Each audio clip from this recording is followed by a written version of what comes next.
Assalamualaikum warahmatullahi wabarakatuh, sahabat rumah baca di mana saja berada. Sore ini kembali lagi di kegiatan kita Bincang Sore Ramadan bersama Rumah Baca Anak Nagari. Hari ini kita akan kedatangan tamu dari Bandung, kebetulan tinggal di Jakarta, Teh Anita Khairunisa. Beliau adalah CEO dari Bitread. Bitread itu adalah suatu penerbitan. Tema kita hari ini yakninya tentang menuliskan dan menerbitkan kisah kita sendiri atau kisahmu. Kita akan bagaimana sih cara menerbitkan kisah kita, misalkan kita menulis buku atau kita membuat puisi, membuat karya, bagaimana supaya mudah kita menerbitkannya. Kita menunggu Kak Anita untuk minta bergabung. Kak Anita belum masuk ya. Kak Anitanya belum masuk. Sebelum Kak Anita masuk, karena Kak Anita belum masuk, terima kasih Kak Uda Jaya Sat, mantap, alhamdulillah, terima kasih. Semoga selalu mengikuti kegiatan Bincang Sore Ramadan Rumah Baca Anak Nagari ini selama 29 hari, tapi ada yang 2 dalam satu hari, selama 30 narasumber yang datang. Yang 2 itu kebetulan orang Papua, jadi dia tidak bisa jam 16 sore, jadi dinaikkan dari jam 2 siang waktu Indonesia Barat, dan nantinya jam 4 sorenya juga ada kegiatan Bincang Sore Ramadan. Oke, Kak Anita udah masuk. Oke, kita terima. Oke.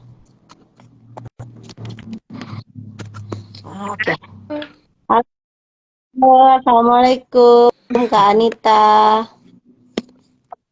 Alhamdulillah sudah masuk ya.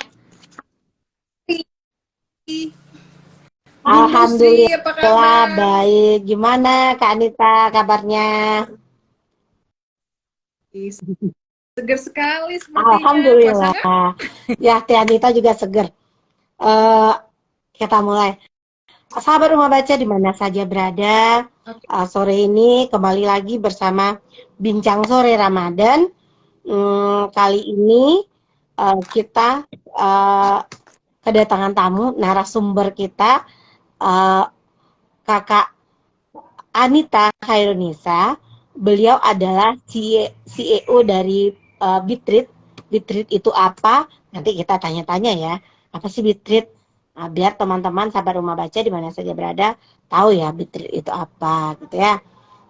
Sebelum kita ada Kak Siti Salma, ada TBM, banyak tadi yang ikut, ada TBM Omatika, terima kasih udah datang, udah Jayasat, Rumah Baca Rambutan, Kak Siti dan lain-lain. Alhamdulillah, terima kasih ya. Nanti ini juga bisa didengar kalau nanti sudah selesai kegiatan. Ini juga ada nanti di Instagram Rumah Baca Anak Nagari. Sahabat Rumah Baca, silakan kita beri waktu untuk Kak Anita memperkenalkan diri. Silakan Kak. Ya. Assalamualaikum warahmatullahi wabarakatuh. Dan kawan-kawan semua, teman sahabat dari Rumah Baca Anak Nagari, ya baik yang ada di daerah Sumatera Barat ataupun yang di luarnya juga gitu kan, di luar dari Sumatera Barat. Senang sekali sore ini bisa gabung, bisa diajak nih sama Sri untuk ngobrol-ngobrol. Kalau di Bandung istilahnya mungkin ngabuburit. Kalau di sana apa istilahnya? Menunggu sapa. Menunggu sapa. Oke. Nah, ya, perkenalkan saya Anita Khairunisa. Saya dari Bitread Publishing. Saya sama seperti Sri, senang banget berkegiatan dengan literasi. Nah, Sri ini salah satu inspirasinya saya. Saya awalnya berangkat dari menulis sebelum ada di Bitread, sebelum berkecimpung di dunia penerbitan sehingga ada Bitread dan lain-lain. Basicnya saya adalah seorang penulis. Dan itu mungkin yang jadi mimpi besar saya juga gitu. Saya ingin jadi seorang penulis, walaupun pada saat itu tidak tahu bagaimana caranya menjadi penulis. Hingga akhirnya sekarang saya berkat menulis bukan hanya ada di Bitread gitu kan, tapi juga saya membuat produk-produk lain yang sebenarnya basicnya juga dari menulis. Makanya itu yang mungkin jadi tema kita sore ini. Karena saya alhamdulillah bisa bikin games dari menulis gitu kan, bikin film, kemudian terlibat dalam berbagai macam format film, buat buku juga tentu saja ya kalau dari nulis, kemudian sibuk di media dan lain-lain, sampai akhirnya bisa berkenalan dan bertemu jauh-jauh ke Bukit Tinggi ya, kalau di kabupatennya Sri masuknya ke Agam dia, sampai ke Agam dan Bukit Tinggi itu juga karena menulis. Gitu. Itu perkenalan mungkin dari saya. Lanjut. Gimana? Oke, nah itu dari saya. Jadi ketika ditanya sama Sri, ayo yuk bikin obrolan gitu kan, ada waktu nggak untuk ngabuburit gitu, untuk bincang sebelum puasa. Sebelum buka puasa, saya terpikir, oh kayaknya asik deh kita share, karena orang Indonesia ini sebenarnya keren, luar biasa. Buktinya banyak banget konten-konten lucu, banyak banget cerita-cerita asik, cerita-cerita haru yang jadi penggalan-penggalan di sosial media gitu kan. Dan itu saya pikir Indonesia ini hebat, banyak banget cerita, terutama dari teman-teman di daerah. Dan cerita mereka luar biasa. Contohnya aja, kemarin kan kita tahu ada di daerah NTT itu tentang anak-anak SMK, SMA yang harus berangkatnya lebih pagi gitu kan. Sehingga mereka masuk sekolahnya jam 5 pagi. 5 pagi waktu sana. Sehingga ada yang saking takut telatnya itu dia pergi, mungkin karena kalau di sana mungkin hal yang biasa. Tapi buat kita mendengarnya luar biasa. Dia sampai karena motornya rusak, dia cuma punya kuda, ya, dia ada kuda di rumahnya, bukan cuma punya, dia punya kuda di rumahnya, dan dia berangkat ke sekolah naik kuda. Itu bayangin kalau saya ngeliatnya, wah ini sudah satu penggalan cerita yang asik banget. Dan tanpa kita sadari sebenarnya di hidup kita itu banyak banget cerita-cerita asik yang melewat begitu aja. Gitu. Pada cerita-cerita itu sangat bisa menginspirasi. Cerita asik itu gak mesti cerita yang wow ya sih ya, gak mesti cerita yang luar biasa, misalnya ceritanya adalah jalan-jalan luar negeri, nggak mesti seperti itu. Cerita persinggungan yang tipis, yang sederhana, mungkin keseharian, tapi bermakna, karena setiap orang tuh punya angle masing-masing tuh untuk melihat sebuah peristiwa. Jadi banyak banget sebenarnya kisah-kisah, cerita-cerita dalam hidup kita itu yang asik dan keren untuk didokumentasikan. Nah, menulis itu menjadi salah satu yang basicnya, dasarnya, sebelum dia kemudian menjadi misalnya konten YouTube. Hai. Sebelum dia menjadi konten TikTok, sebelum dia menjadi film pendek, sebelum dia menjadi yang lain-lain, nulis itu menjadi dasarnya. Gitu. Kemarin saya baru ngajar di anak-anak SMP nih, umur-umur 13 tahun. Gitu. Buat mereka ditantang sama sekolahnya untuk penulis yang berhubungan dengan culture, dengan budaya. Budayanya memang karena ada pelajarannya juga, jadi berhubungan dengan Malaysia dan Singapura. Terus mereka bilang, aduh, lihatnya itu selalu yang mereka itu sebagai negara asing gitu, negara luar gitu kan. Budaya kita. Jadi kalau ditanya, jadi mikirnya nggak kejauhan, mikirnya deket-deket aja. Mikir tentang apa yang kamu tanggapin tentang itu. Saya suka nonton Upin Ipin misalnya. Saya suka dengerin apanya gitu kan. Boy, saya suka nonton Boy. Nah itu kan sebenarnya hal-hal yang dekat dengan kita. Dan kebetulan pernah terlibat juga di komiknya Upin Ipin sama Mizan. Dan membaca semua materinya itu sebenarnya sangat-sangat sederhana, sangat dekat. Tidak wow, tidak yang luar biasa, gitu kan. Banyak saya rasa juga orang-orang kita di Indonesia ini yang sama sehariannya seperti itu gitu. Apalagi kalau di daerah, keren banget kan.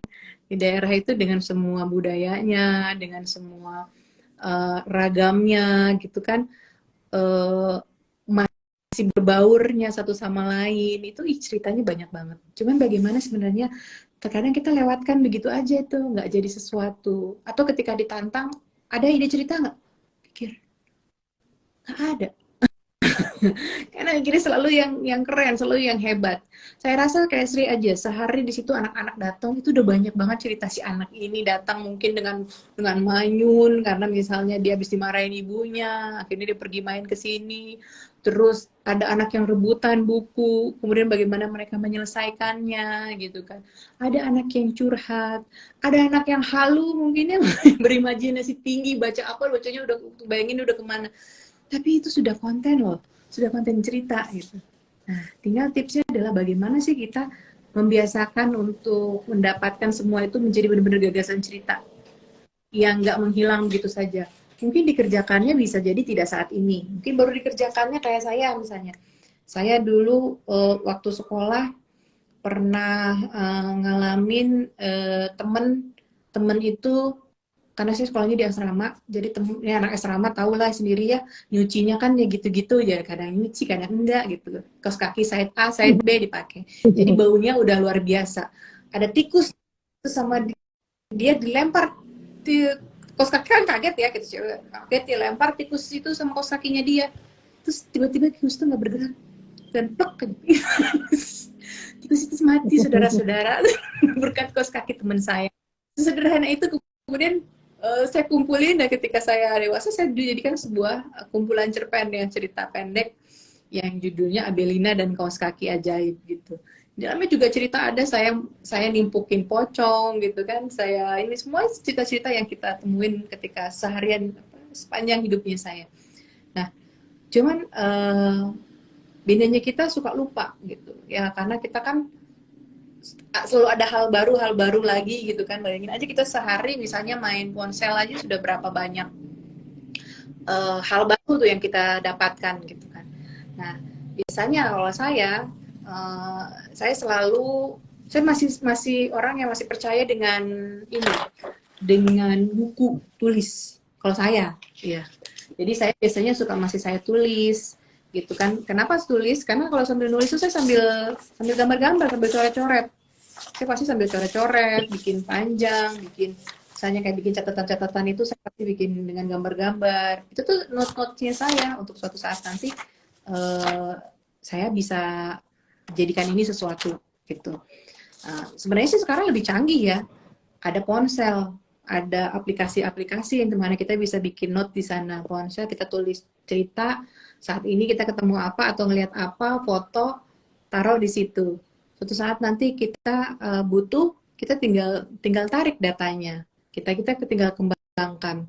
Sebenarnya sambil lebih canggih. Tapi kalau saya masih suka dengan buku, apalagi kalau kertasnya berwarna-warni seperti ini, bagi saya itu masih suka karena saya masih coret-coret semuanya, dan itu tersimpan rapi gitu, sehingga waktu saya tinggal di mana itu masih saya bawa, saya simpan gitu. Nah, itu yang bagian dari membiasakan. Sebenarnya sih bukan gunakan apanya, tapi membiasakan mengcapture, mendokumentasikan apa yang kita alami dalam inventaris data lah gitu. Karena ya boleh juga sebenarnya sekarang kalau males, saya taruh aja di sosial media saya ya. Karena lini masanya nanti dia akan merimain kita tuh, sosial media kan gitu. Nanti kita diingetin, oh ini kamu 2 tahun yang lalu, 2 tahun yang lalu, dan kemudian kita sadari, oh saya pernah ke sini, dan saya kalau dilewatkan begitu aja. Bayangin kalau kita produktif nulis gitu kan, nulis persinggungan kita ketemu kucing tetangga yang kemudian kita ikut ngerawat, tapi dia makan dan pulangnya ke tetangga, cuman kadang-kadang kita kebagian menyayangi dia, itu juga saya sempat jadi seri komik juga. Jadi semua cerita saya itu, apa yang saya tulis, semua berangkat dari apa yang saya alami. Itu lebih dekat, itu lebih mudah buat saya untuk berkarya cipta ya. Nantinya bisa menjadi film pendek ya gitu, menjadi apapun. itu semuanya berangkat dari apa yang saya alami. Cuman ya memang pertama adalah saya membiasakan mendokumentasikan. Karena saya itu pelupa berat, Sri. Sumpah, saya lupa berat. Kemarin saya harus ke bank karena saya melupakan PIN saya. Yang PIN itu saya sering banget tuh lupa. Dan jadi hal-hal yang itu saya sering banget lupa. Bahkan beberapa orang-orang terdekat yang kemudian harus mengingatkan saya, dan mereka yang mengingatnya dibandingkan saya sendiri. Nah, karena saya pelupa, saya butuh effort besar untuk mengingat hal-hal penting. Dan uniknya, kalau peristiwa itu memang berkesan sama kita, saya butuh pemantiknya aja sebenarnya. Nanti dia akan merecall kembali semua ingatannya saya. Dan saya rasa juga itu harus dilakukan sama kita semua. Jadi membiasakan untuk segala hal yang kita pernah alami, itu kalau kita anggap itu menarik, entah itu nanti mau jadi atau nggak jadi, tapi biasakanlah untuk kita dokumentasikan. Gitu. Contohnya nanti misalnya, Sri dengan pengalamannya suka pergi kemana-mana gitu kan, bertemu dengan orang-orang hebat lainnya gitu kan, saling bertukar kabar gitu, saling bertukar praktik baik yang pernah dialami. Kemudian Sri pulang nih, pas lagi di tempat tuh nemuin, ini bagus banget, ini bagus banget, ini bagus banget. Cuma masalahnya Sri nggak nulis, nggak didokumentasi, nggak di voice note kayak, nggak diapain. Sehingga sampai pulang, si itu tuh gimana ya? Kayaknya dia keren, tapi apa yang keren dari dia gitu. Nah, itu yang sayang banget kan sebenarnya. Nah, jadi kalau menurut saya, hidup kita yang hebat, yang luar biasa, tidak luar biasa pun pasti kita menemukan cerita-cerita yang asik. Persinggungan dengan orang lain itu selalu menimbulkan cerita yang menarik. Hingga biasakanlah untuk mendokumentasikan itu, Sri. Biasakan untuk membuat catatannya, gitu kan. Ya, manual seperti saya boleh memanfaatkan teknologi dengan semua halnya, voice-nya, note-nya, picture-nya, videonya, jadikan satu, itu juga lebih baik. Di-combine kemudian jadi sebuah video iseng-iseng tempel di sosial media, itu akan lebih enak karena kita akan diingatkan dengan algoritmanya mereka gitu, mengingatkan kita, oh kamu 5 tahun lalu pernah kesini, kamu pernah ke situ gitu. Dan bantu kita untuk merecall apa yang pernah kita alami. Dan itu adalah strategi pertama dan sangat penting kalau ditanya gimana ya caranya untuk bisa lebih produktif kita menulis, atau gimana ya caranya supaya kita lebih bisa menampilkan cerita-cerita yang menarik dari hidup kita gitu. Karena ngerasa banget saya tuh penuh banget cerita-cerita yang asik, misalnya seperti itu ya, banyak orang. Karena biasanya orang selalu merasa jalan hidupnya itu adalah hal yang asik untuk dibukukan. Seperti itu. Itu jadi kalau saya tipsnya, saya pertama adalah apa yang saya alamin aja ya, saya ceritakan yang terdekat apa yang saya alami.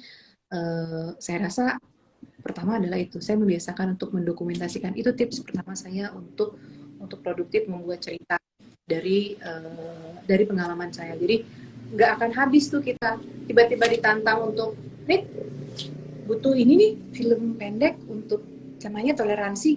Karena saya pernah tinggal sebagai orang yang minoritas di daerah timur misalnya gitu kan. Oh iya, oke, saya ambil dari apa yang saya alamin aja gitu. Saya alamin, saya share, saya kemas, sudah jadi cerita. Butuh cerita dong tentang ini. Atau bukan hanya cerita sebenarnya.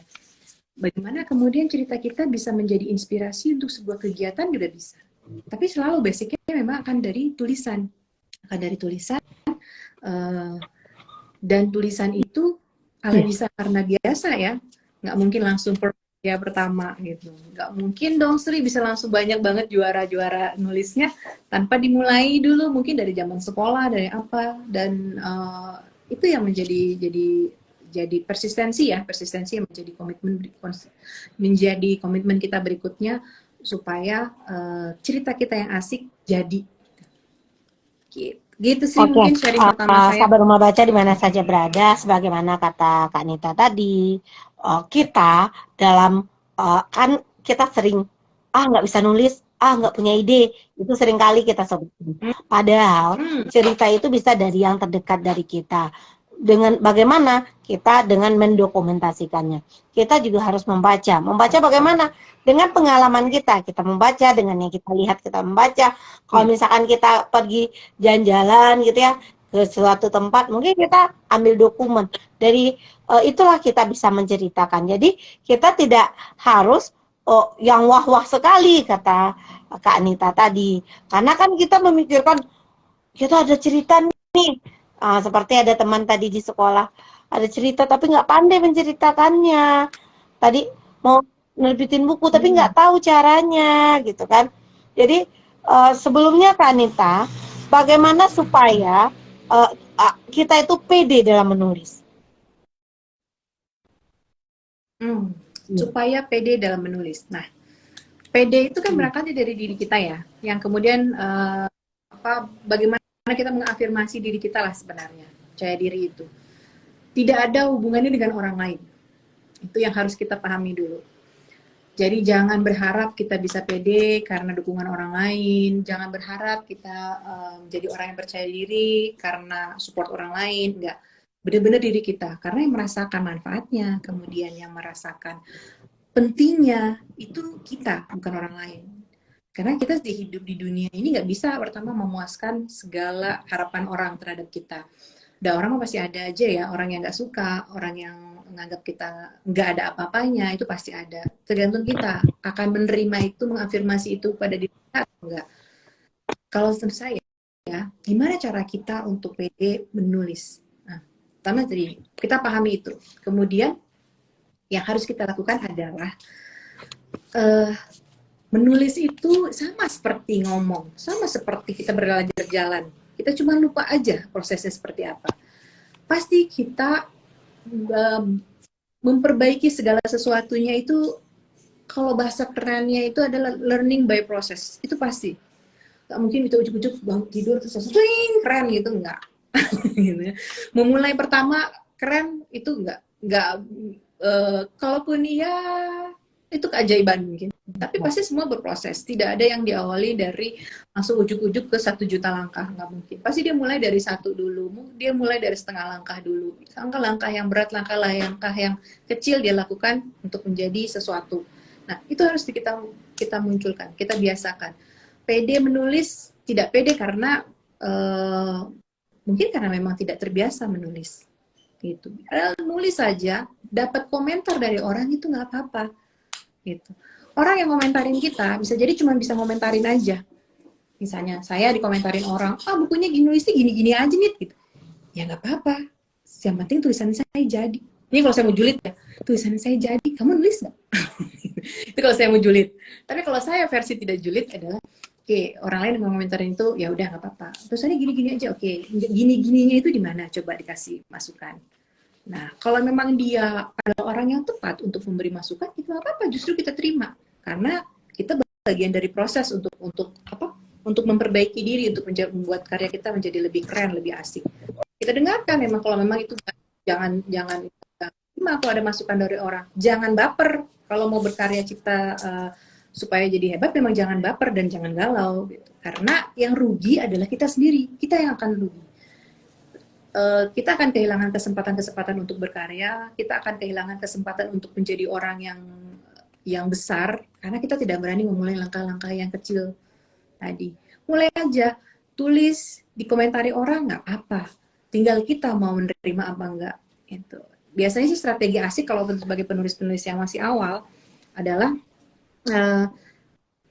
kalau kita punya tulisan, share itu kepada first reader itu perlu. Tapi first reader seperti apa? Pilihlah first reader yang memang supporting sama kita. Supaya nggak apa-apa kita terima masukan-masukan yang bagus, masukan yang positif. Setidaknya kita jadi percaya diri untuk nulis. Nanti lama-kelamaan kita akan terkoreksi sendiri kok. Biasanya karya pertama, karya kedua, itu kita memang nggak sempurna ya, nggak perfect. Bahkan karya kesekian pun pasti ada nggak sempurnanya, gitu kan. Nah, tapi ketika karya pertama, karya kedua itu kita luncurkan, kita munculkan, terus kemudian kita melihat sendiri, membaca sendiri karya kita, kita akan merasakan, oh harusnya di sini, oh harusnya di sini, gitu. Sehingga nantinya kita tahu bagian-bagian mana yang harus kita perbaiki. Itu. Kita tahu bagian-bagian mana yang harus kita tambahkan, kita perkuat. Bahkan kita tahu di bagian mana yang kita kuat banget dan asik banget. Sehingga orang mengomentari itu. Jadi kita harus berimbang, menerima semuanya. menerima pujian dan menerima masukan. Tapi kalau misalnya kita nggak kuat menerima kritikan, ya udah, untuk awal nggak apa-apa, cheating aja, kumpulin first reader yang memang supporting kita banget gitu. Karena tujuannya apa? Kita mau membuat mindset kita yang asik, kita mau mengkondisikan mental kita yang asik. Jadi alasan saya seperti itu. Gimana cara kita pede? Ya tadi kita siapkan kondisi-kondisinya. Lihat lagi ke diri kita. Saya berkarya supaya saya memang lebih baik lagi. Karyanya buat saya, hidup kita tuh cuma sebentar loh. Sayang banget. Ya kan? Kalau ditanya umurnya berapa? Saya kemarin baru ulang tahun ceritanya. Tanya umurnya berapa? Ya umur orang nggak ada yang tahu.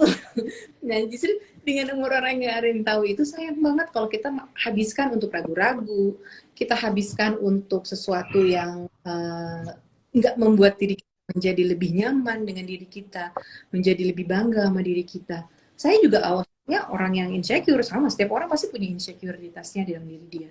Cuman bagaimana saya menyikapi itu, bagaimana saya menguatkan itu. Sesuatu yang lemah dari diri saya justru saya kuatkan untuk menjadi penguat dari diri saya. Jadi itu buat teman-teman di sana yang sahabat-sahabatnya Rumah Baca Nagari gitu, yang anak-anak Nagari yang merasa nggak pede nulis gitu, dilihat lagi, yakin nih kamu nggak pede, kamu yakin mau melepaskan kesempatan untuk menuliskan cerita kamu yang asik, kamu yakin nggak mau nyoba dulu gitu. Coba aja dulu, masalah nanti hasilnya bagaimana itu gimana nanti, coba dulu. Practice makes perfect, learning by process, semuanya akan jadi baik-baik aja kok. Memang kadang-kadang nih Sri ya, memikirkan sesuatu yang belum pernah kita lakukan atau sesuatu yang baru buat kita itu jadi jauh lebih mengerikan dibandingkan dengan kita langsung terjun langsung aja. Jadi kita sibuk mikirin, aduh ini gimana, itu jauh lebih ngeri dibandingkan kita terus saja terjun. Itu biasanya seperti itu. Gitu sih Hanita, sahabat Rumah Baca. Learning by process. Jadi teman-teman jangan cemas, jangan takut. Kita berproses terlebih dahulu. Kita mungkin dimulai dari langkah-langkah kecil. Kalau kita sudah berproses, nanti hasilnya kita serahkan. Mana tahu teman-teman yang tidak percaya diri tersebut menjadi lebih percaya diri dengan kegiatan-kegiatan yang ada. Seperti setelah buku-buku kita mungkin kita tulis, kita buat, mungkin kita bisa bukan beda buku ya, tapi diskusikan buku kita. Jadi apa kata Kak Anita tadi, mana yang bisa kita dengar, mana kritiknya yang membangun, yuk kita ubah. Mana yang kritiknya yang kurang membangun, ya tidak perlu, kita abaikan saja. Begitu. Sahabat Rumah Baca, sebelum kita bertanya jawab tentang bagaimana menerbitkan buku tersebut, sekarang ada ini pertanyaan teh, bagaimana ya kalau mau apa yang mempengaruhi keterampilan menulis kita itu agar lebih bersemangat? Keterampilan yang bagaimana? Keterampilan bagaimana? Berarti ya, larinya ke semangat. Apakah keterampilan apa yang harus dimiliki untuk kita bisa nulis itu apa? Mungkin apa? Oke. Nah, pertama, keterampilan apa yang harus kita miliki supaya kita untuk nulis? Nulis itu sebenarnya nggak butuh keterampilan apa-apa untuk memulai. mulai aja gitu. Mulai aja dan bebaskan diri kalian dari namanya aturan nulis yang harus seperti ini, harus nulis. Setiap orang punya apa ya? Punya stylenya sendiri, punya kebiasaannya sendiri, punya gaya nyamannya sendiri.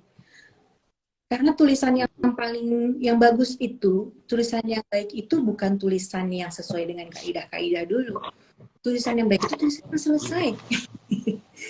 Tulis saja dulu. Kalau dicari keterampilannya apa, banyakin aja untuk menulis, mulai aja untuk menulis dan banyakin untuk membaca gitu. Karena biasanya membacanya apa gitu? Membacanya adalah membaca yang kita tulis. Misalnya kita lagi nulis novel. Kita suka tentang atau cerpennya itu tentang budaya misalnya, atau cerpennya itu tentang romance misalnya. Oke, berarti kita surrounding diri kita tuh, kelilingi diri kita dengan materi-materi yang menguatkan kita, bagaimana mengasah rasa, menampilkan rasa, mewujudkan, menceritakan rasa cinta, kemudian menampilkan kasih sayang itu seperti apa, mengeksplorasi romantisme itu seperti apa, kumpulkan itu jadi referensinya kita. Kemudian kita dekat dari semua yang kita dapat itu, dekatkan dengan kesehariannya kita, keseharian tokoh yang buat gitu kan. Bicara dengan khusus secara penampilan, memang sebuah keterampilan bisa terjadi. Kita membiasakan diri kita akan menjadi unik, disesuaikan banget. Nulis saja. Kemudian nulis bagaimana, keterampilan apa yang membuat kita percaya diri. Ya keterampilan, jadi jatuhnya malah bukan keterampilan nulis, tapi keterampilan mental. Keterampilan mental dan mindset kita, bukan keterampilan nulisnya. Jadi jatuhnya lebih kepada bagaimana kita bisa melihat sebuah cerita, sebuah angle yang menarik, kita biasa observasi, itu jadi seperti itu. Bagaimana kita kemudian bisa menguatkan, meneguhkan komitmen kita untuk menyelesaikan tulisan, itu yang jadi lebih dibutuhkan. Bagaimana kemudian kita bisa menutup telinga dari perkataan orang yang memberikan afirmasinya kurang baik buat kita, vibes-nya negatif buat kita, itu malah jadi lebih diperlukan. Bagaimana kita terus continue dengan mendevelop apa yang sudah kita buat, yang sudah kita kerjakan, sampai tuntas, itu yang menjadi lebih diperlukan dibandingkan keterampilan lain. Apakah keterampilan editing? Enggak, itu kan urusan editor. Apakah keterampilan berbahasa yang baik dan benar? Panjang banget. Kita bukan duta bahasa. Tapi kita adalah orang-orang yang ingin menyampaikan cerita kita, gagasan kita, ya tuliskan aja dulu. Tuliskan dengan hati, tuliskan dengan semangat, tuntaskan, kemudian cari partner siapa yang bisa menerbitkan karya-karyanya kita. Cari rumah mana yang bisa menjadi tempat tinggal dari karya kita untuk bersuara lebih luas lagi kepada pembaca. Itu kan saya, kalau hubungannya adalah skill apa yang bisa kita lakukan untuk menulis, ya nggak ada. Banyak penulis-penulis yang mereka hebat bukan berangkat dari jurusan-jurusan tertentu dari keilmuan. Misalnya Budi internasional ataupun di nasional juga seperti itu. Kebetulan saja misalnya mereka berangkat dari keilmuan yang sama, tapi dia tidak juga sehari-hari mengerjakan hal yang sama gitu. Hanya misalnya mereka orang yang ahli bahasa gitu, mereka yang guru bahasa kemudian menjadi novelis yang paling handal, kan enggak juga gitu. Banyak yang mereka berangkat dari penyanyi, dari apa, berarti kan ada asa-asa lain yang diasah gitu kan, yang dipertajam sama dia untuk menguatkan. Tapi komitmen dia yang paling utama, mindset dia yang paling utama, observasi dia yang paling utama. Gitu. Sahabat Rumah Baca di mana saja berada, kita telah mendengarkan Kak Anita mengatakan tadi. Jadi kita tidak harus dari jurusan bahasa, kita tidak harus begini, harus begitu. Pertama, kalau kita sedang belajar, yuk kita nulis saja terlebih dahulu. Nanti kan kita nggak harus jadi editor, mungkin jadi editor awal bagaimana membaca karya kita ya, nanti akan diedit oleh yang lain. Jadi kita tuliskan dulu apa yang kita rasakan, atau bagaimana sih cara menerbitkan perasaan kita tuh, kita tuliskan karya-karya kita gitu ya. Nanti karya-karya kita ini pasti ada revisinya, ada masukannya, itu hal yang biasa. Tetapi ruginya kalau kita tidak berkarya. Jadi sahabat Rumah Baca, kan sering nih, ini ada pertanyaan nih Teh. Sering kita menulis, tetapi kadang orang lain, itu biasa saja. Kan itu bagaimana? Sering itu pasti netizen Julita yang budiman. Pasti ada. Makanya saya bilang tadi, kita nggak bisa memuaskan nggak bisa membuat orang lain semua suka sama kita. Kita nggak bisa memuaskan semua orang untuk kemudian merasa kagum sama kita.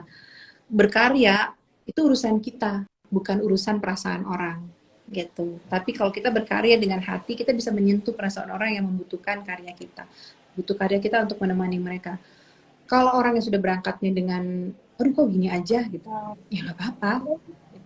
Dan di dunia ini tidak ada ide yang sangat orisinal yang benar-benar tidak ada satu sama lain, tidak ada. Coba kita pergi ke toko buku, Atau kita pergi lihat ke film, film tentang film tentang persahabatan itu pasti banyak banyak banget aspeknya. Buku tentang kesehatan itu pasti banyak, nggak ada yang bahkan bisa jadi 10 buku bercerita hal yang sama. Jadi ya nggak apa-apa gitu. Orang lain yang bisa mengomentarin, eh ini kan sudah pernah ada, apa? Setiap buku itu punya pembacanya sendiri, Sri. Setiap buku itu, setiap orang itu punya lingkarnya sendiri yang bisa yang butuh dengan karyanya dia, yang butuh dengan cerita atau semangat dia menuliskan sesuatu atau semangat dia berkarya sehingga membersamai mereka untuk yakinkan dirinya bahwa dia juga bisa, saya juga bisa. Kalau dia mampu, saya juga mampu. Oh ternyata dia bisa begitu dan dia uh, memiliki latar belakang yang sama dengan saya. Kan ada orang-orang seperti itu yang membutuhkan kita. Dan sementara orang yang bilang, cuma gini aja, ya pakai jurusnya tadi.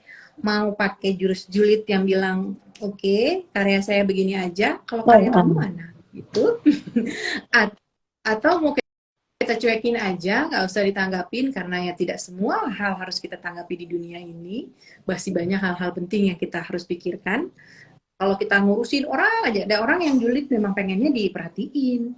Kalau kita memperhatikan dan memang memberikan perasaan kita untuk disakiti dengan perkataan dia, ya dapatlah dia, memang dia itu yang dia inginkan. Tapi kalau kita tidak merasakan kita sedang dijulitin sama dia atau dikomentarin sama dia, ya biarin aja. Kalau B lebih hebat lagi, berbesar hati ketika dikatakan, itu cuma gini aja. Nah, betul kan, kalau gitu coba analisa kamu, bagian mana yang cuma begini aja. Ada masukan nggak sama kamu? Kalau berani nantang seperti itu, tapi dengan santai, tidak dengan emosi. Kayak gitu. Itu, jangan sampai merugikan diri kita dengan perkataan orang. Dan orang pasti akan mengatakan macam-macam, Sri. Mau levelnya gimana pun pasti kan ada. Itu yang membedakan mungkin orang-orang hebat ya, orang-orang hebat dunia itu dengan kita yang manusia biasa yang gampang baper, yang gampang galau. Sementara mereka dengan konsekuensi tahu menjadi orang, misalnya orang yang terkenal, orang yang famous, orang yang disukai oleh banyak orang, itu dengan konsekuensi juga untuk dibenci dan tidak disukai oleh banyak orang. Apalagi saya yang remah-remah ini. Oke, sahabat rumah baca, jangan terlalu diabaikan kalau perkataan bukunya dia begitu. Tidak hanya begitu, kami juga, saya dan teman-teman juga pernah, oh gitu aja ya nulisnya, oh kami bisa kalau seperti itu. Saya tungguin bertahun-tahun, udah 4 tahun, 5 tahun nggak ada satupun karyanya. Jadi cekin saja. Kadang orang juga cari kesalahan, ininya, ya terserah saja. Jadi kalau kita baper ya nggak selesai-selesai tulisan kita. Ada ini yang bergabung, Ibu Eka Fitra, ini rajin juga nih nulis, rajin juga nih nerbitin. Ya, Ibu Eka Fitra ini seorang guru ya, guru penggerak juga, dia rajin nulis juga ini, Kak. Mana tahu nanti kita bisa diskusi nih, bisa juga nerbitin nih. Sekarang Saya suka aku sebenarnya sih sama guru-guru dengan segala macam aktivitas mereka yang luar biasa padat ya, saya tahu dengan beban tugas dan lain-lain, tapi masih rajin ya, menulis, itu keren banget. Jadi ilmunya tuh nggak hanya di kelas tapi di luar juga, itu ya. keren banget. Saya malah iri karena Amin. banyak banget. Jadi teman-teman sahabat rumah baca, kita tahu yang namanya menulis itu tuh prosesnya bukan sebentar, tapi lama. Kita harus berlatih, dan berlatih. Tetapi sahabat, bagaimana supaya tulisan kita itu bisa diterbitkan? Sebelum menerbitkan, bagaimana syarat tulisan yang bisa diterbitkan itu teh? Oke, tulisan yang bisa diterbitkan. Sebenarnya gini, ketika kita berhubungan dengan penerbit, yang penerbit itu kan ya wajar lah ya, mereka juga banyak hal yang harus mereka kerjakan gitu. Sehingga permudahlah cara kita berkomunikasi dengan mereka, kecuali kita memang sudah dekat dengan mereka. Permudah tuh dengan cara apa? Begini, kalau kita masih penulis yang masih awal, masih pemula, dan posisikanlah kita masih seperti itu, kecuali memang kita sudah punya nama yang memang dikejar. Dia kalau udah punya nama biasanya dikejar sama mereka.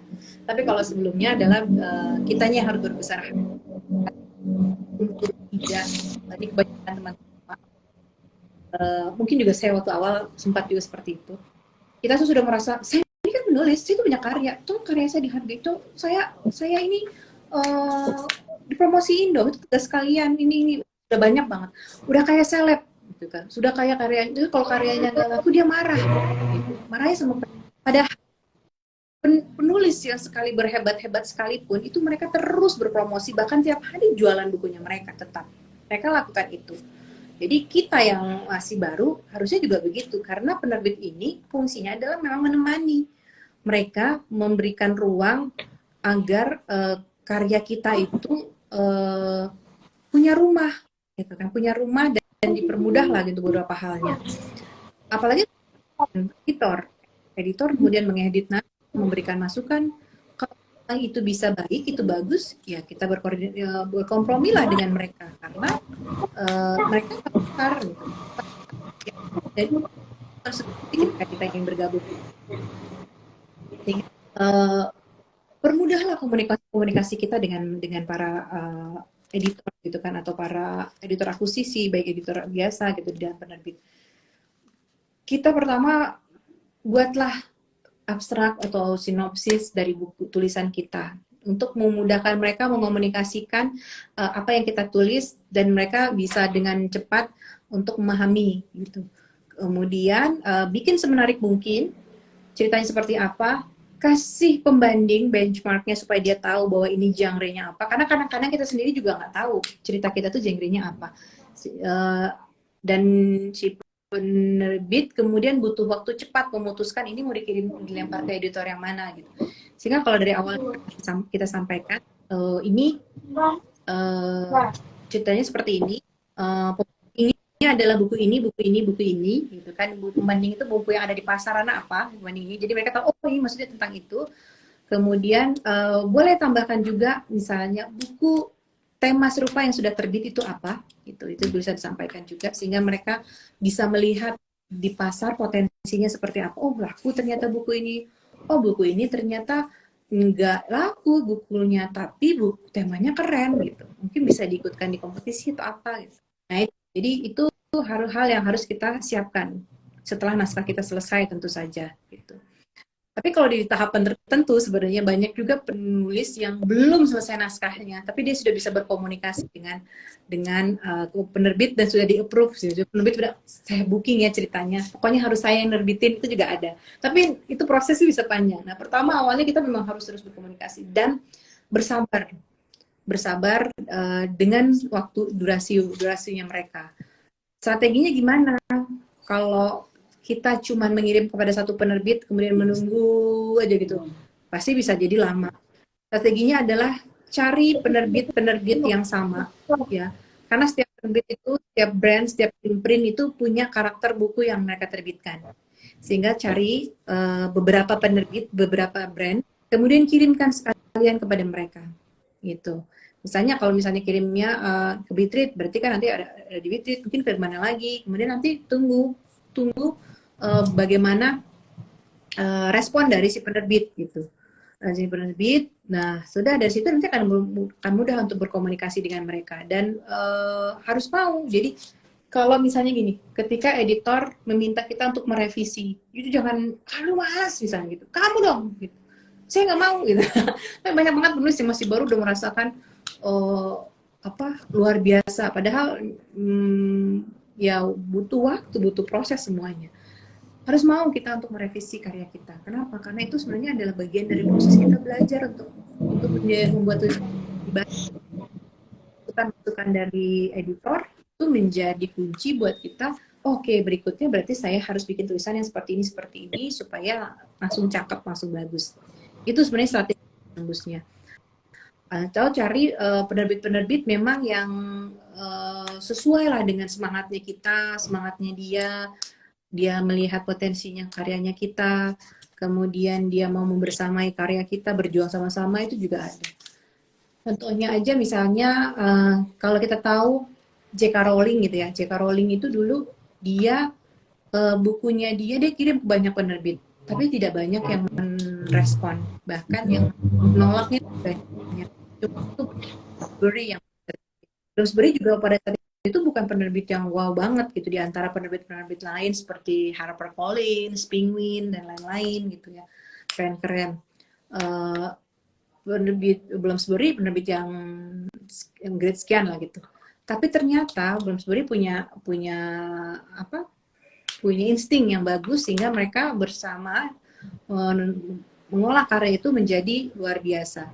Jadi kita lihat dulu kalau karya kita ini nggak mesti ngejarnya harus langsung yang major besar-besar gitu. Mungkin ada penerbit-penerbit lain yang bisa kita temui, kita ajak kerjasama dan itu jadi lebih mudah buat mereka, buat kita juga dan karena mereka mempermudah sistem kerja. Itu sih mungkin. Salah satunya bisa ke Witrit misalnya. Kalau di Witrit kita misalnya mengapresiasi karya-karya dari teman-teman. Karena kalau ini senang banget misalnya dengan karya-karya yang bercerita tentang kearifan lokal gitu ya, maksudnya mengangkat cerita-cerita lokal kemudian dimunculkan, atau mereka yang punya karya-karya ilmiah tapi ingin dipopulerkan, itu juga saya suka banget gitu. Kenapa? Karena itu bisa percepatan untuk edukasi gitu. Jadi kalau ada orang-orang atau kalangan tertentu yang tidak punya kesempatan untuk sekolah lagi, untuk kursus, tapi berkat karya ilmiah dia bisa belajar, mendapatkan ilmu dari orang yang ahli dan nulisnya dengan validasi data dan fakta yang tepat sehingga menjadi karya yang asli. Oh, luar biasa. Gitu luar biasa sih. Ya Teh. Jadi kita di dalam sebuah penulisan ini nih Kak Siti Salma setuju penulis kudu rajin baca, rajin nulis, rajin promo karya sendiri. Sekarang semua dituntut rajin dan rajin. Makasih juga Mas Edi Wiono juga bergabung. Alhamdulillah. Jadi gini Teh. Tadi kan Teteh bilang kayak gini, kita juga harus rajin promo tentang karya kita. Kadang kita tuh nggak mau atau nggak percaya diri aja, malas aja. Seperti saya pribadi, nggak usah yang lain. Saya misalkan karya saya itu bisa dibeli banyak gitu kan, siswa bisa beli gitu. Misalkan buku membaca, paling tidak misalkan ada 40 siswa, paling tidak udah terjual tuh 40 misalkan. Belum lagi sekolah lain sekolah. Tapi kadang kitanya tidak percaya diri, nggak penting lah promo. Kadang kalau bagi saya nggak penting lah promo, penting nanti ada yang beli. Paling tidak 100 orang beli, kan kita kadang gitu. Jadi rupanya promo buku tuh penting juga ya. Kalau saya tidak pernah, cuma mikirnya gini aja. Ini nanti kan akan dibeli siswa nih. Ini buku tentang membaca, otomatis siswa kelas rendah akan beli. Ini buku tentang itu otomatis. Jadi tidak pernah terfikirkan sama saya. Jangan tuh upload di media sosial aja tidak ada gitu. Kalau saya. Kenapa? Saya pikirkan ya buku itu kan nanti dibeli sama siswa atau dibeli sama orang tua, udah cukup tahu kalau mau buku cepat membaca, pintar membaca, ini ibu ada kayak gitu aja. Paling pas waktu keluar covernya aja saya share gitu, yang lainnya enggak.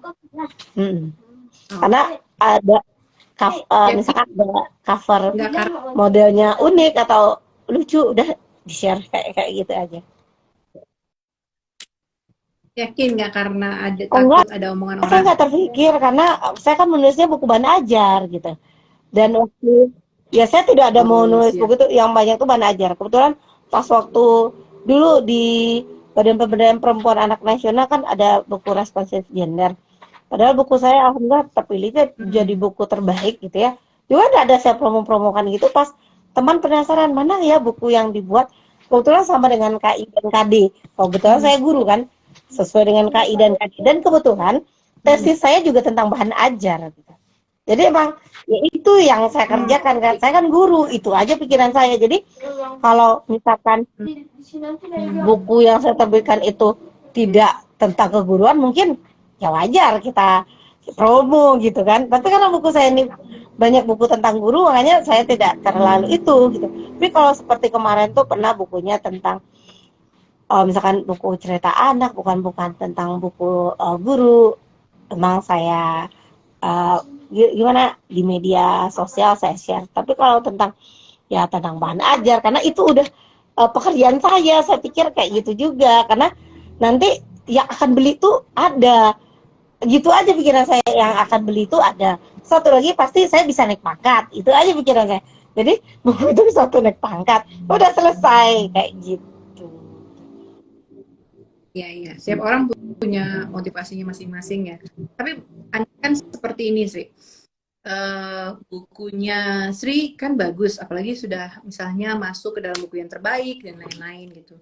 Oke, tapi bagaimana ketika ada orang ternyata butuh referensi buku yang baik, buku yang tepat, tapi karena dia tidak tahu, gitu kan, dia tidak tahu buku mana yang tepat,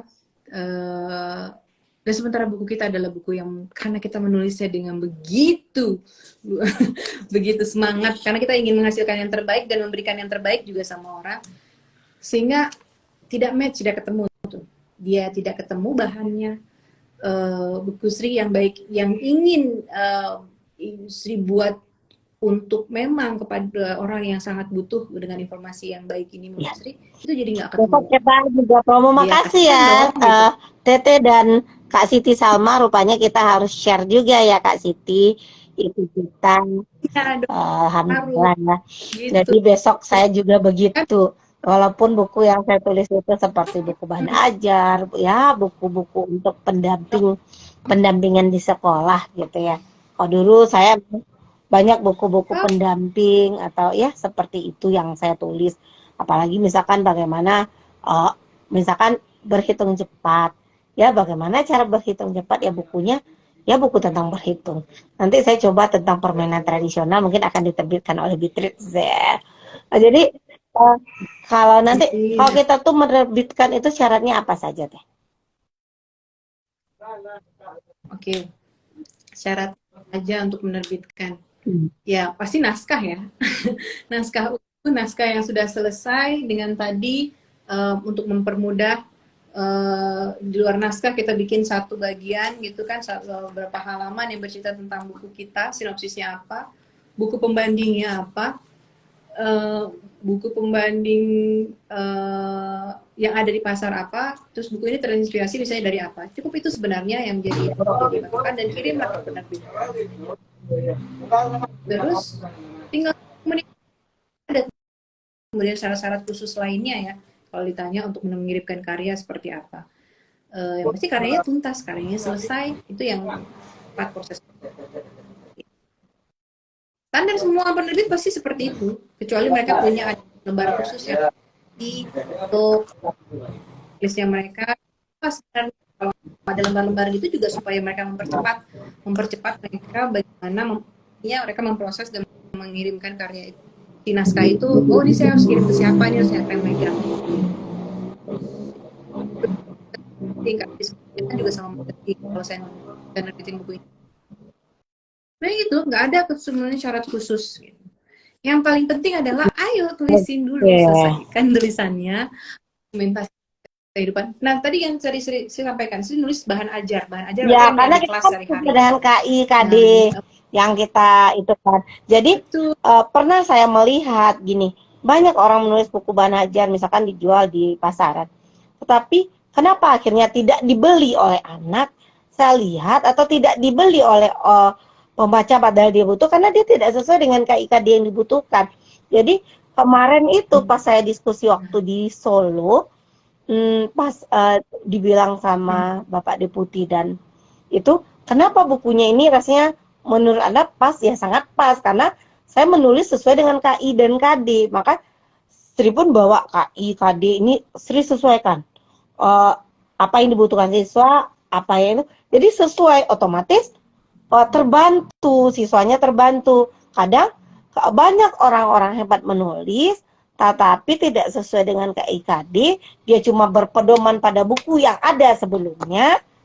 Kita kan kalau udah nulis tuh, kalau dapatnya yang bukunya tidak ada bagi orang, tapi ada bagi kita gitu. Karena waktu kebetulan saya juga dulu kan buat tesisnya tentang bahan ajar. Kenapa bahan ajar kamu ini lebih bagus menurut kamu daripada yang diterbitkan? Kan penguji bertanya demikian. Mungkin saya ada plusnya. Bahan ajar saya ini Pak punya resume pembelajaran, bahan ajar orang dia punya resume. Bahan ajar saya setiap soal tuh sebelum soal tidak hanya rangkuman, tetapi ada wacana-wacana seperti pokoknya bahan ajar kita tuh harus lebih dari orang gitu. Jadi karena dan lebih memudahkan siswa itu yang saya angkat, seperti saya juga mau pakai glosariumnya, kita juga buat orang tidak ada pakai TTS, kita buat TTS di belakangnya, orang tidak ada pakai gambar, kita buat gambar yang lebih menarik. Jadi kita buat yang beda-beda aja gitu, dan itu sesuai gitu. Ya. Nah, sudah sekarang itu sayang banget kalau tidak dikomunikasikan secara kontinu. Nanti anak-anak lain akan bertemu dengan buku yang tidak tepat, yang kurang tepat lah mungkin juga. Kebayangkan kalau mereka bisa bertemu dengan bukunya Sri, akan akselerasinya kan akan lebih cepat buat mereka belajar kan. Jadi itu walaupun buku apapun bentuk bukunya, itu buku itu baik, sampaikan, dikomunikasikan, dipromosikan. Bukan hanya berpikir ingat ketika Sri menulis itu pasti kan inginnya adalah saya pengen bikin buku yang bagus gitu kan. Nah, iya, kalau memang bukunya memang bagus dengan sederet kebermanfaatan yang luar biasa, itu harus disampaikan, harus dipromosiin terus supaya orang tidak bertemu dengan buku yang keliru, buku yang kurang Terima tepat. kasih ya Teh, karena saya berpikir kan setiap ganti kurikulum, ganti modelnya, ganti misalkan K13 ini begini, saya sesuaikan. Jadi kadang sebelum masuk tema itu saya harus siapkan ini Mbak, karena dulu kan di buku K13 itu tidak terlalu banyak materi yang padat, saya padatkan di buku saya kayak gitu dulunya. Jadi terima kasih supportnya ya. Satu lagi, banyak belajar dari hari ini, apa kata Kak Siti Sama, emang harus dipromokan, dan juga dari Teh Anita ya. Satu lagi begini, untuk menerbitkan itu berarti tidak sesusah yang kita bayangkan ya teman-teman sahabat di mana saja berada. Tadi sahabat bilang, Bunda Sri, kalau menerbitkan buku itu kan lama, ini itu susah nggak? Apalagi sekarang untuk ngurus ISBN-nya juga susah katanya. Satu lagi, sekarang di Bitread ini bisa nggak menerbitkan buku anak katanya, dan buku-buku apa saja yang bisa diterbitkan. Oke. Ya, kalau urusan ISBN sih itu di luar kendali kita. Di luar kita ya Mas Edi ya. Mas Edi Yono kalau masih melihat. Itu di luar dari kendali kita, dan itu bukan jadi pemikir. Ya memang mungkin akan berpengaruh juga ke penulis, tapi tidak menghambat kita kemudian untuk berkarya dan membuat karya kan hanya gara-gara kita ISBN lama nanti jadi lama. Enggak juga. Tetap aja setiap hari jalan kok, setiap hari ada berproduksi. ISBN keluar kok ada setiap hari gitu. Nah, jangan dipikirkan itunya. Menulis saja. Bahkan formatnya pun nanti bisa macam-macam ya, kan tidak mesti langsung lari ke buku. Tapi kalau silakan di Bitread kita bisa menerbitkan buku mulai dari buku anak yang ditulis oleh anak gitu kan, buku anak yang ditulis orang yang dewasa, atau buku bahan pendamping pendidikan, parenting gitu kan, itu juga kita menerimanya. Kemudian buku-buku auto lainnya gitu juga kita menerima kok gitu. Jadi teman-teman guru di sana, teman-teman pegiat literasi yang punya karya-karya asik dan merasa bahwa ini karya saya lengkap. Oh ya, tadi saya tambahin juga. Ketika mengomunikasikan ke penerbit, silakan juga tadi tambahin keunggulan buku kita itu apa dibandingkan yang ada gitu. Makanya harus ada benchmarknya, ada pendampingnya, jadi sampai kita menyampaikan keunggulan buku kita dibandingkan yang lain itu apa gitu. Nah, kalau di Bitread ya silakan tinggal berkontak dengan kita, yuk kita diskusikan. Nanti sebenarnya kalau di Bitread kita sama-sama kita lihat sih buku ini potensinya jadi apa aja sih gitu. Karena di kita itu ada yang kemudian menjadi buku yang jadi film pendek, diapresiasi sama teman-teman sineas, kemudian mereka membuat film. Ada yang jadi musik gitu kan, ada yang kemudian dialihwanakan jadi yang lain. Jadi kita bisa berpikir bahwa oke, ini buku ini apakah hanya jadi buku saja, apakah bisa kita membuat hal lainnya, itu sangat terbuka. Memang tidak semua buku kemudian bisa menjadi itu. Kita memang melihat lagi potensi dan lain-lainnya, dan kita bisa kolaborasi dengan siapa. Kan sekarang zamannya kolaborasi kan Sri ya. Gitu. Jadi kalau di Bitread, ayo teman-teman yang punya karya asik, karya yang bagus, karya yang bisa menyentuh dan memberi kebermanfaatan luas, ayo silakan kontak kami gitu kan. Nanti kita diskusikan karya itu bisa menjadi apa. Oke, sahabat rumah baca. Jadi karya di Bitread itu banyak ya, bisa buku anak, bisa buku bahan ajar, bisa juga karya kita guru-guru. Nah, kebetulan kan guru-guru nih mau banyak menerbitkan buku atau menulis buku. Kak, biasanya penerbitan itu berapa lama kalau di Bitread? Oke. Berapa lamanya itu tergantung lagi kembali kepada penulis. Karena ada proses revisi misalnya. Kalau penulisnya cepat dan karya durasi 1 bulan atau 3 bulan itu sudah bisa diterbitkan gitu. Nggak bisa juga, banyak juga nih sekarang penulis yang datang, bisa nggak ISBN-nya minggu depan. Enggak sih, kita sih baiknya jangan ya. Kami menghindari itu ya, jangan cuma ngincer ISBN-nya aja gitu. Tapi yuk hadiran bukunya itu harus penting juga gitu. Kehadiran bukunya di pasar, marketplace, kehadiran bukunya di pembaca itu juga penting. Karena kasihan nanti kalau ISBN-nya aja, nanti kita kayak sekarang jadi susah ngeluarin ISBN. Satu lagi, kalau saya juga berpikir gini, buku tuh mungkin bisa kita ketik aja, kalau apalagi guru ya. Kadang ada teman saya, emang diketikannya aja buku tuh, padahal bukunya udah bagus, dikopi-kopikannya aja, dibagikan siswa. Jadi siswa belajar baca dengan itu, membaca cepat gitu kan. Terus saya bilang, ini bisa diterbitkan loh, kata saya. Ah betul kak, katanya. Iya, karena udah dia cari, pokoknya merangkai kata. Cobalah, kebetulan kami di PGSD, kami dulu diajarkan, misalkan huruf M, kami kan baca itu digabungkan dengan huruf apa dulu. Jadi kami itu belajar langkah-langkah membaca itu bukannya langsung huruf vokal aja, huruf itu aja tidak, tapi diajarkan misalkan dari huruf N, B, pokoknya kayak gitu. Jadi dibuatnya kayak gitu. Terus saya bilang terbitkan saja. Makanya dia bingung, oh bisa ya kak kalau kayak gini diterbitkan, bisa. Karena kan nanti kamu punya buku sendiri, nanti kan bisa. Kalau ini kan kamu cuma fotokopi untuk siswa, nanti mana tahu orang tua tertarik atau siapa tertarik, dibeli buku kamu kan, sampai adik-adiknya pakai buku kayak gitu. Karena saya merasakan buku saya tuh dipakai sampai udah adiknya, udah itu. Karena cuma buku membaca sederhana aja, tapi banyak peminatnya. Makan Ya Pak bilang membaca itu sederhana, membaca itu fundamental dalam hidup kita.